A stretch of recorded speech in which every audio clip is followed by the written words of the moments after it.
as women, we just say, well, we could do it better. So we're just gonna, we're gonna push back on our husbands and we take that role from them. Well, a lot of times they're not gonna fight us for that. So they just give up. They're just resolved to let you handle it, and I'm not even gonna try. And we totally demasculate our husbands simply by thinking that we can rule better. Instead of taking that role of being the helpmate, we just cut them down. This is the difference in the language that your husband is dying for you to speak versus the language that you are speaking that is coming from what you need, not speaking into his needs. This is literally how my husband receives love. It shows us why sometimes husbands just recoil, because she clearly doesn't care what I need. Now the husband is being so unloving because he's never felt the respect that he needs, and he acts unloving. And because she feels unloved, she acts disrespectful. And it's just this circle. And if we don't have those tools to stop it, then we just continue in this cycle. This is Baylee. And this is Kate. And you're listening to Walking Defined. Good morning. Good morning. How are you this morning? I'm good.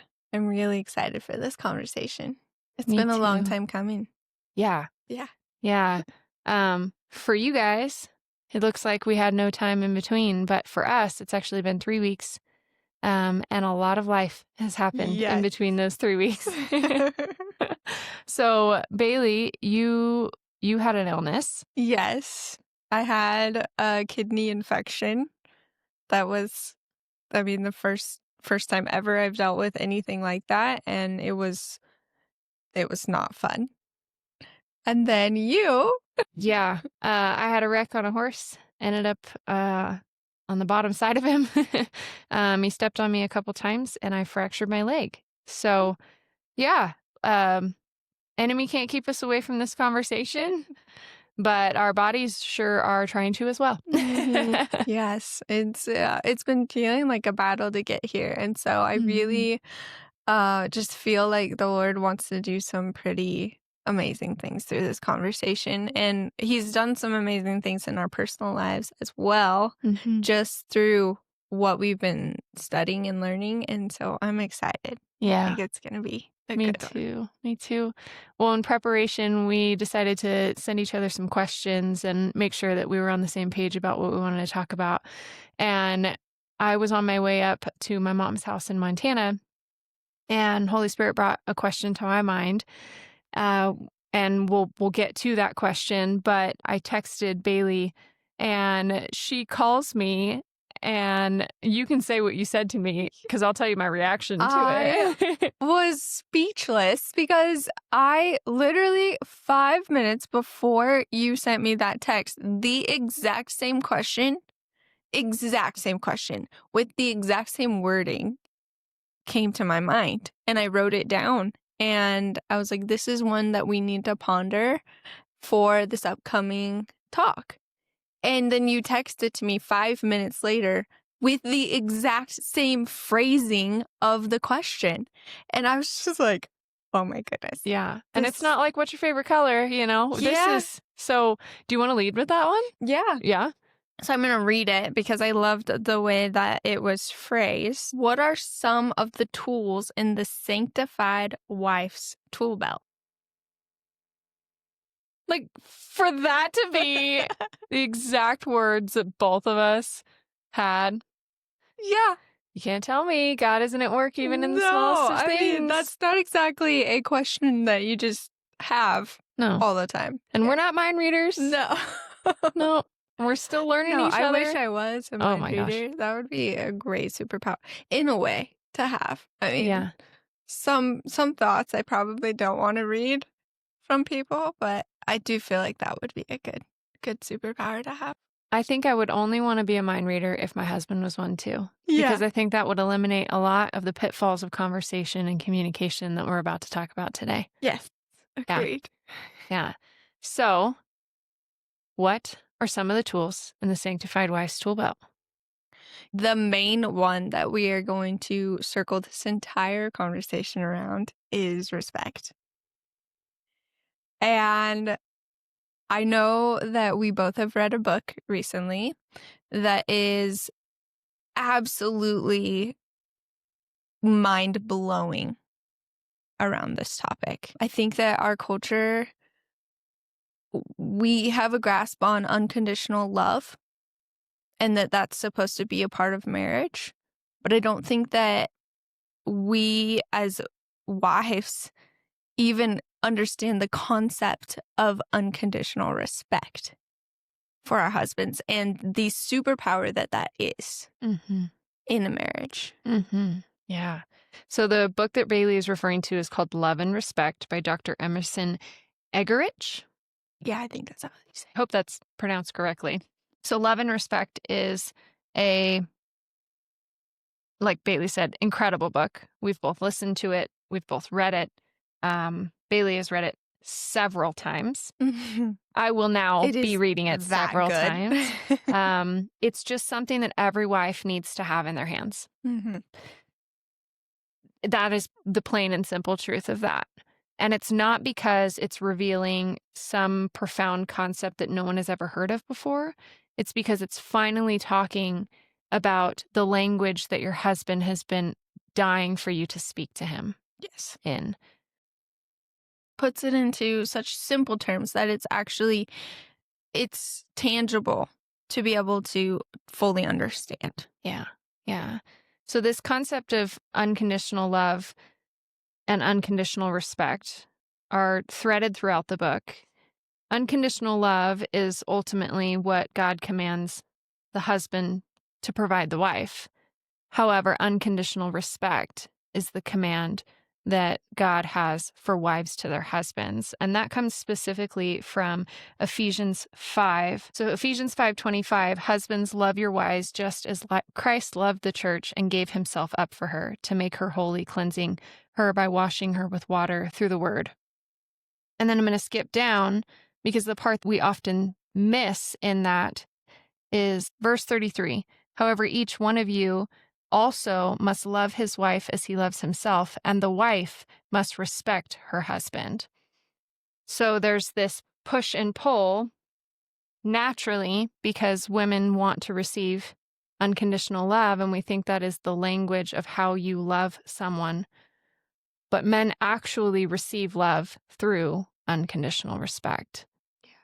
And it is us doing unto Jesus when we provide that unconditional respect, regardless if they earned it. Yeah. Yeah, Chad and I were talking last night and we were talking about how our society in the shows that are filmed, in the songs that are made, we are training our girls and we as women have been trained up to believe that men, we cannot respect them. We were talking about the show Home Improvement and how the dad is portrayed as just this goofball idiot and the wife is, having to basically like raise her husband as one of the children. And she shows him zero respect. And pretty much everybody around him shows him zero respect. Mm-hmm. And I think that in the sense that we are raised up in that culture, we don't even know what disrespect is because it is just the way that we treat men. Mm-hmm. And we are also told that men have to earn our respect. And so if they're not doing everything 100% perfect, then we can't respect them. Mm-hmm. Because if we show them even an ounce of respect, then they're going to, give them an inch and they'll take a mile. And so we are told that this is how we treat men. Mm-hmm. And that they have to earn our respect. Well, how would we react if a husband turned around and said, well, you have to earn my love? Mm-hmm. Whoa. right? Like, that's mind-blowing to think about if my husband turned to me and said, well, you have to earn my love. It would break your heart. Yeah. Mm-hmm. But we essentially do that to them because that's what we're telling them every day is, well, I'm not going to give you respect until you earn it. Mm-hmm. And we are breaking their heart. Yep, absolutely. Now, I want to make it clear, this book is not just for wives. This is a beautiful and ideal communication platform for wives and husbands to study together. There's an entire first section dedicated to husbands to read solely in how to understand their wives and how to communicate to them in the language they desire, which is unconditional love. And then the back section, the second half, is in regards to respect. And he talks about pink and blue. And I related so much to the pink and blue because it helps lay the foundation for the why and helps you get into a man's shoes in a way that makes a little more sense than just trying to say, okay, now I have to do unconditional respect. What does that even look like? So men see the world through blue sunglasses and women see the world through pink sunglasses. Mm-hmm. And it's the way we read the world. It's the way we perceive the world. Anyone who has been married more than 5 minutes can attest to it. We are different. We are built different. We see the world differently. And so we have to learn to decode their way of viewing the world in order to understand how to speak into that. And that piece was really first for me to step back and put on a true posture of humility to say, while I know my husband, and I can say that I do know him better than most people, better than, I could even say I think I know him better than anyone. While that may not be true in some areas, I think that that's healthy to be able to say. It took so much humility for me to see that it doesn't mean that I know him perfectly in a way that allows me to understand exactly the way he sees the world. While I may know him in predictability, I may be able to say, I know what you're going to do next.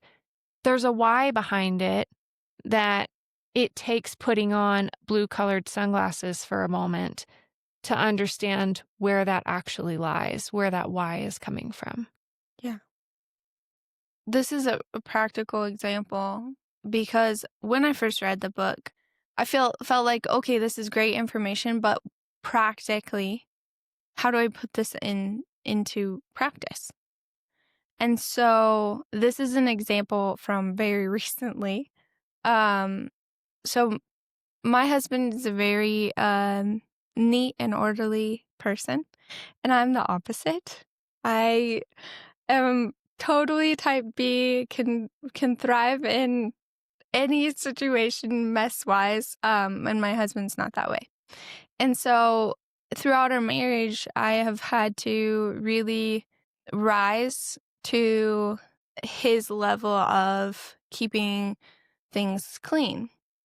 And I love that. I absolutely am so thankful for my husband in being that way because it helps me to be better. Yeah. Opposites attract for a reason. We balance each other in God's perfect design. Yes. But one area that I have really lacked in is my car.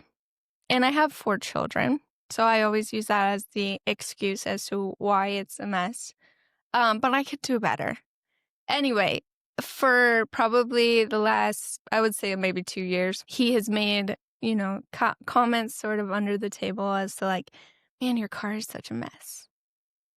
And because it was just kind of like a side thing, like I would just brush it off and be like, I know, but have 4 children. Recently, it kind of all came to a head, and he's fine with me sharing this. I asked him last night. But he finally sat me down and he said, this makes me feel disrespected because you know that I struggle with it and I need you to do better.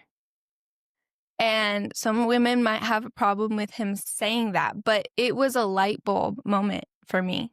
It was like, oh, this is a feeling of I don't care about you because I'm not taking the time to do this, even though it's important to you. Because your needs are not in consideration, because respect is a need. Yeah. Yes. And so it really was like, up until that point, it wasn't like I was being like, oh, I don't care about you.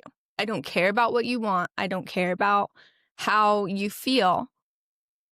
But when he finally said those words specifically, it was like, yeah, that makes total sense. Your money paid for this car, the money that you have worked very hard to bring home to your family, paid for this car. And I am not taking very good care of it. That makes you feel disrespected. And that should be obvious, right? But like I said a few minutes ago, us as women haven't been taught that this is actually a respect issue. I think that we just don't even realize that we are being disrespectful. Yeah. Clearly, we're both still unlearning some habits that are disrespectful, because even in you recounting that story, you said some wives may have an issue with this. Well, let's flip that on its head like you just did before. If a wife sat her husband down and said, this action that you are continually doing that I've talked to you about feels unloving and I need you to do better, no wife, no husband would ever look at her and say, wow, you're really out of line there. Yeah. This is the pink and this is the blue. This is the difference in the language that your husband is dying for you to speak versus the language that you are speaking that is coming from what you need, not speaking into his needs. Yes. Yeah, and to put it in those terms, like the book does, it totally paints this picture of, okay, if this is literally how my husband receives love, it shows us why sometimes husbands just recoil and they go into themselves and they say, okay, I'm not getting what I need, so I'm gonna pull back because she clearly doesn't care what I need. And I think that there's enough marriages out there that struggle in this area to where now the husband is being so unloving because he's never felt the respect that he needs. And it's this, what they call in the book, a crazy cycle, where he acts unloving. And because she feels unloved, she acts disrespectful. And it's just this circle. And if we don't have those tools to stop it, then we just continue in this cycle. And we're on the, what's that old roller coaster that they used to have at fairs, like the Ring of Fire? Yeah. You're just going around and around and around, and there have been so many times that, Chad and I are arguing and it just feels like it's just this continual loop. Well, if we can't ever stop that and you can't ever get off, it's exhausting. Yeah, absolutely. And I think that starts with seeking to hear, seeking to understand before seeking to be heard and seeking to be understood. So what Baylee is talking about, I've completely experienced just in recent and also when I look back at, arguments or times where I can tell my husband's feeling defeated in conversations or in scenarios. It's clear as day now that this is a respect issue. So I want to make it really clear. We both know that we have not figured this out. We have not mastered it. This is a daily practice. And we're bringing this to light because of how powerful it is and how much it works in such big and profound ways. And it will change your marriage from the day to day to the bigger picture. So I've had seasons where I have completely stifled my husband's opinion and his insight on a matter. And in looking back, I am completely torn up and so ashamed in the ways that I absolutely was the cause of that, just because while it wasn't an intention for me to make him feel that way, the tone of my voice, the particular words, and certain actions only showed that I did not have respect for his insight, his opinion, in a way that allowed him to grow and prosper as well. So when Baylee's talking about men respond to respect with love, it is absolutely true. And even in the book, he'll tell you this isn't a one-time fix. This isn't an instant fix. Sometimes it takes months, but this we're doing unto the Lord. So when it doesn't feel like it's working, you still have your reason for it, and he will still reward you for it. But the first time I did what he calls the respect test, which is just a simple implementation of this that verbalizes respect, and not for the point of manipulation, but just see the response as a pulse of how disrespectful you have been without your own knowledge. And I had finished listening to the book. I came home from a trip, and I decided, okay, I'm just going to do it in passing. It doesn't need to be some big grand gesture. And so I kind of grabbed my husband's arm, and he was in the middle of having a conversation with me about where we were going to take family to dinner. And he was deciding back and forth, and he was including me in that decision. But I just stopped and I said, whatever you decide, I will respect. And I've said the words before, whatever you decide is great to me. But what happened when I changed the word to respect? His face completely lit up. The biggest smile happened on his face. He looked at me without skipping a beat. He said, "You're an amazing woman." And I love that shirt, by the way. And granted, he gives me compliments, so this isn't totally out of the norm, but for it to fit so perfectly after the words respect were said, for what I can truly say is the first time in a while, especially in that type of context, it just goes to show that they do respond in love. And it's a miracle by God that we are given a tool that is so tangible. But the how to walk it out, like you said, can be really difficult because we don't understand what respect even is to a man anymore. Yeah. Yeah. For just another, tangible example, when we first moved to Wyoming, we moved up here for a job, and my husband worked out there for 6 months. For the first 3 months, we were separate. So I was with the kids and pregnant with our third baby. And I was living in my mom's house. And then he was out probably an hour from her house, living with my brother and sister-in-law because our house wasn't ready yet.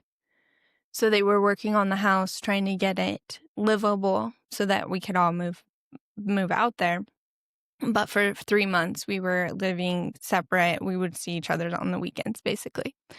And I remember him texting me and just being like, I don't know if I can do this job.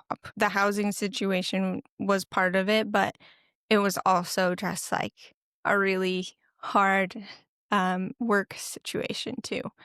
And I was in the middle of reading this book for probably the second time, I think. And I texted him back and I said, we will make it because I know you will take care of your family. And he called me and told me that that was the biggest compliment that he has ever received from me. And so it's just like these little things, knowing that your husband is a good man Mm-hmm. and that he won't let you down, and making sure that he knows that you know that, Mm-hmm. and stating that out loud.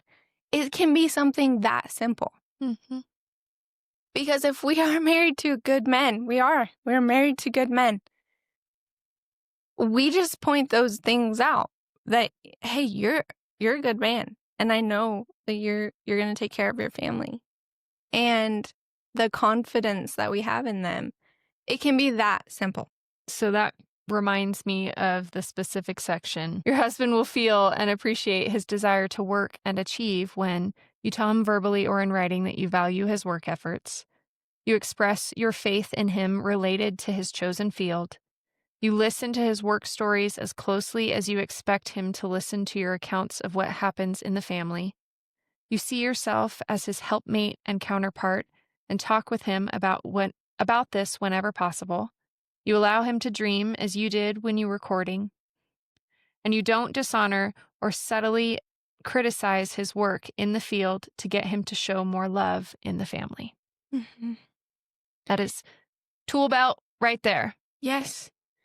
Well, and we as women think that criticism is what's going to bring about the results that we desire. And in reality, all we're doing is demeaning and dishonoring our husbands. And I don't think that we realize the impact that that makes on them. And I think every wife ever has experienced when they bring a criticism to their husbands and it just erupts. Mm-hmm. And none of us have been able to put a label on that and say, like, this is the reason. Well, this is the reason. Mm-hmm. They are feeling disrespected the same way that if they talk to us like we were a child, we would not enjoy that. Mm-hmm. But we don't even give them the same understanding in that. Mm-hmm. That like, oh, this probably didn't feel good because you're a grown man and I probably shouldn't talk to you like you're my child. But that comes back to, I think, the way that we are raised up in our culture, and everywhere we look, there's disrespect of men. So this is just so enlightening to realize that it's pretty simple. Yeah. I wanted to touch a little bit on Genesis and the curse. Yeah. So when it talks about Eve's curse, that her desire will be for her husband and he will rule over her. Mm. When we read that, I think that we read the desire will be for your husband. And you're like, well, isn't that a good thing? Like, we should desire our husbands. But what that's saying and what it says in some other translations that I think they've tried to like clear it up is our desire will be for our husband's role in ruling. Mm-hmm. So he will rule over you. That's in direct confrontation with the curse that we will desire that rule. Mm-hmm. And so this is a natural cause of the fall and the curse that we have been given. And we have to fight that. Mm-hmm. But so much of the time, I think that us as women, we just say, well, we could do it better. So we're just gonna, we're gonna push back on our husbands and we take that role from them. Mm-hmm. Well, a lot of times they're not gonna fight us for that. So they just give up. They're just resolved to let you handle it and I'm not even gonna try. And we totally demasculate our husbands. simply by thinking that we can rule better instead of taking that role of being the helpmate, we just cut them down. Mm-hmm. So we're talking about submission. Mm-hmm. Immediately, some people just turned it off. Yep. It's a controversial topic for a reason. Mm-hmm. I also want to take it to Genesis in Ezer Kenegdo, helper suitable. That is the Hebrew translation. Ezer Kenegdo is the original words there for helper suitable. And Ezer is, while it means helper, we see Ezer used when God is referenced as the helper to Israel. So it's important to understand that while submission is asked for and called for in a role for a wife to her husband, it is not in the form that God believes that you are secondary to your husband. God would never refer himself as secondary to Israel. Mm-hmm. So if he is going to use Ezer for woman and himself, we can make that assumption biblically. Kenegdo is a 3-part definition in Hebrew. It means in front of, it means counterpart and opposite to. So we can drum up that Ezer Kenegdo, which is the first definition of a woman, I will make a helper suitable for him, that we are women who are providing aid, help, and strength to another who cannot help themselves in the same way we can help them through gentleness, respect, to keep them in the role of the man that God designed them to be. Mm-hmm. There's a complete balancing act there. And so when Baylee talks about ruling over, we no longer are the Ezer Kenegdo we were designed to be.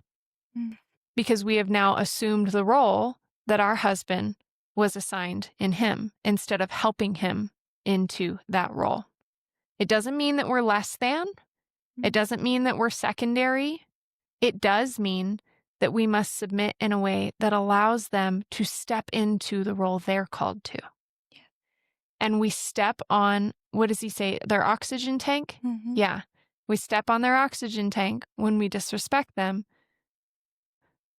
We have so many women who have a burning desire in their heart for the man to lead spiritually in full leadership in their family, but they don't have the confidence in them to do that, so they immediately take on the role. And I can attest to being one of those. I have struggled back and forth with submission in a way that allows my husband to lead due to fear over and over again. And that is where it comes from. It comes from a place that you don't have confidence in them to do it on their own. And we have to have grace to understand that they're going to fail because you don't lead perfectly. One, you weren't designed to. So of course it's not perfect, but also you're a human. So we often speak to our husbands in a way we would never speak to a friend. We criticize them and judge them in a way we would never want a friend to do to us. Yet we're supposed to be their best friend. Yeah. If we were to see them in that light more often, if you saw them as the best friend that you're supposed to be to them, I think you'd be a little kinder. I know I would be. Yeah. Well, and that helpmate role is a powerful role. It's powerful. Chad has told me so many times, you are the thermostat of our home. What does the thermostat do? It sets the temperature. So if he comes home and I'm in a bad mood, instantly our home is cold. And it can feel stressful and it can feel like there's just not a lot of joy there. If he comes home and I'm in a good mood, it's the opposite. He goes and plays with the kids. It's happy and joyful. I have a powerful role in my family. And I think that if we as wives and moms can see that, yes, it's called the helpmate, and we don't really like that term very much because, women have stepped into the wrong role too many times. And in our society, that's running rampant. But if we realize that we actually probably have one of the most powerful roles in our families, and that just simply showing our husbands respect can change the entire trajectory of our lives, I think that we would be way more apt to do that, simply knowing that it does hold the power that it does. Mm-hmm. Yeah. I hear some women out there saying, why does it have to be on me? Mm. Why do I have to be the happy thermostat? Mm. Why do I have to back up and let him lead when he's never before? What would you say to her? Yeah, so I think that is the argument so many times from women, like, well, he won't lead, so I have to put on the pants and I have to lead. And because he simply won't.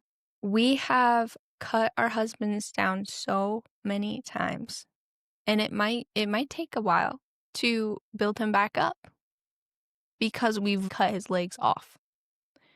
So we might have to help reconstruct those legs a little bit. But the more that we take this seriously and we say, okay, now I have the tools in my tool belt to rebuild my husband. That's not saying that we're trying to change him, that we're trying to manipulate him into leading. This is natural. So the more that we are building him up and pouring into him and saying, I know that you have the ability to do this because this is your God-given ability, the more that they will naturally step into that role. They want to. They desire it, even if they don't know that they do. And so the more that we are building them up and being essentially their backbone, Mm-hmm. we can be that for them. Mm-hmm. But we have to take this seriously and Absolutely. pour into them what they have always wanted. Mm-hmm. So that's one side of the coin. And then I think the other is when we realize that one of us has to make the change, Mm-hmm. we can step into that with full confidence, right? So I can say, well, I'm not going to change until he does. Okay, so how long are we going to wait? Yeah. We can have a different marriage tomorrow by simply putting this into practice. Mm-hmm. And it might not be like a flip of the switch, but you will see change right away. It's instant because this is what your husband desires so Mm-hmm. much. So you will see it, some change. It might be small, but the more that we take this seriously and the more that we pour into them, the more that it will change for the better. And you will be thankful that you took the blow, if you will, Mm-hmm. of having to be the first one to put this into practice. And like we said earlier, we're doing it unto the Lord. So even in those times when you're not seeing the fruit of your efforts, if you believe in God and you want to do the Lord's will in your marriage, He's calling you to respect your husband unconditionally. And for some of us, that has to be reason enough. Yeah. For all of us, really, it should be reason enough. But for those who are really thinking that there's too much unwinding that needs to happen, he really needs to earn my respect before I'm able to give it, do unto the Lord and see what he does for you. Yeah. Yeah. Yep. The Lord is worthy of our respect. Mm-hmm. So if we look at our husbands, not because they're perfect like Jesus, but that is a way to honor Jesus, then it's pretty darn easy, right? Yeah. Yeah. I love that. It's beautiful wording. Well, we know that this is just the beginning of this conversation. We have acknowledged that we're not marriage experts, but we're married, so we're qualified in some sense. Mm-hmm. And we have seen the fruit of these practices, and there are more tools in the Sanctified Wife's tool belt that we look forward to talking about in next week's episode. Yeah. In the meantime, would you pray us out? Yeah. Would you specifically pray for the wife who is at wit's end with her marriage? Yes. That there's a breaking point on the edge, and she's really needing some change. Yeah. Lord, we thank you so much for this conversation. We thank you that you give us these tools, that you don't just say, okay, go marry your opposite and figure it out. There's a beautiful picture that you are painting. And Lord, I pray for the wife that is struggling, the one that feels like the end is imminent. Lord, I pray for her broken heart. I pray that you would comfort her. And Lord, that you would give her a resolve that is beyond human imagination. That you would give her these tools to completely transform her marriage. Lord, I pray for the wives that might hear this and say, but you don't know my husband. You don't know how awful he is. Lord, I pray that you would reveal to that wife the areas that she can change in herself. And that you would give her wisdom in knowing that this works.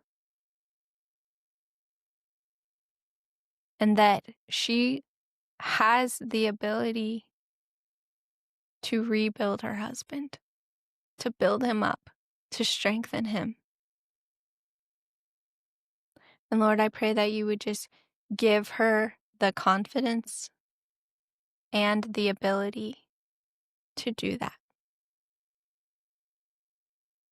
Lord, when husbands feel disrespected, they act without love. And it can be so incredibly painful to a wife who doesn't understand why her husband is being so unloving. Lord, I pray that you would be the comfort to that wife's heart,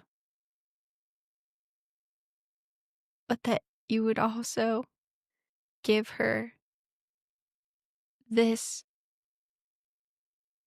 desire to see her husband thrive. That even though he may act unloving, that you would give her the love that translates to respect. And Lord, that she would have this deep understanding of him. We love you, Lord. We pray that you would continue to mold our lives to be more like you. And that we would go out and be good spouses. Thank you for this time. In your name, amen. Amen. Thank you.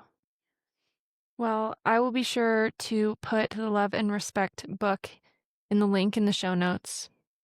Again, a tool for every wife and every husband to have in their tool belt.